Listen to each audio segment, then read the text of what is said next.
So as we see, the whole class is writing in their new notebooks. Mr. M. Hamill is sitting in his chair. He is motionless, he is not moving.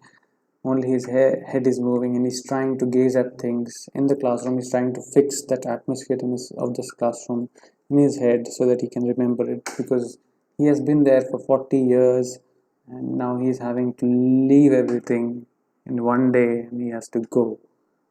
So whenever I looked up from my writing, I saw Mr. M. Hamill sitting motionless in his chair and gazing first at one thing, then at another, as if he wanted to fix in his mind just how everything looked in that little schoolroom. Fancy. For 40 years he had been there in the same place, with his garden outside the window and his class in front of them. For 40 years he had been there in the same place, Mr. M. Hamill. Just like that, only the desks and benches had been worn smooth. So the 40 years had passed just like that, and the only difference in the classroom has been that the desks and benches, they had been worn smooth, they had become smoother as they have come in contact with people and things. The walnut trees that were there outside, they've grown taller, and the hop vine that he had planted, and it has come about near the windows to the roof and gone to the roof. How it must have broken his heart to leave it all.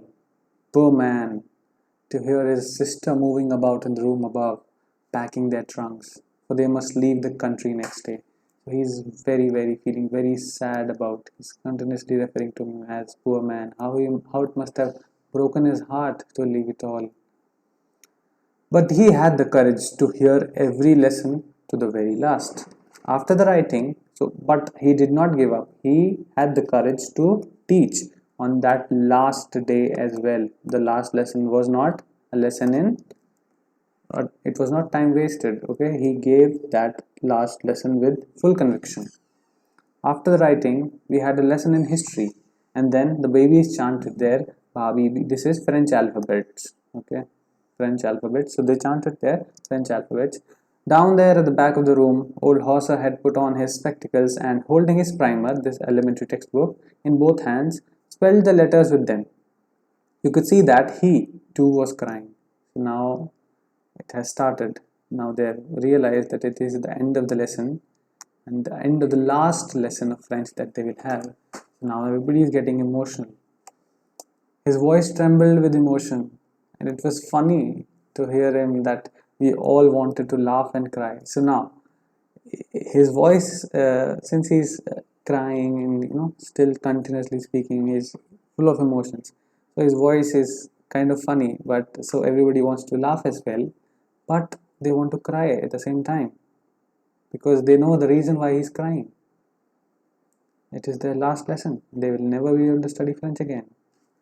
His voice trembled with emotion, and it was so funny to hear him that we all wanted to laugh and cry. Ah, how well I remember it, the last lesson. So this Franz remembers the last lesson in very detail. All at once the church clock struck 12. Then the Angelus. Okay, Angelus is a church prayer. After the clock strikes, the prayer starts. So they can hear that. At the same moment, the trumpets of the Prussians returning from drill sounded under our windows. M. Hamill stood up, very pale in his chair. I never saw him look so tall. My friends, he said, but something choked him. He could not go on. Mr. M. Hamill is emotional as well. He is not being able to speak. Words are not coming out of his mouth. Then he could not speak. So he just turned to the blackboard, took a piece of chalk, and bearing on with all his might, he wrote as large as he could, Vive la France. Vive la France in French means long live France. He wrote on the blackboard as large as he could, Vive la France. Then he stopped and leaned his head against the wall, and without a word, he made a gesture to us with his hand.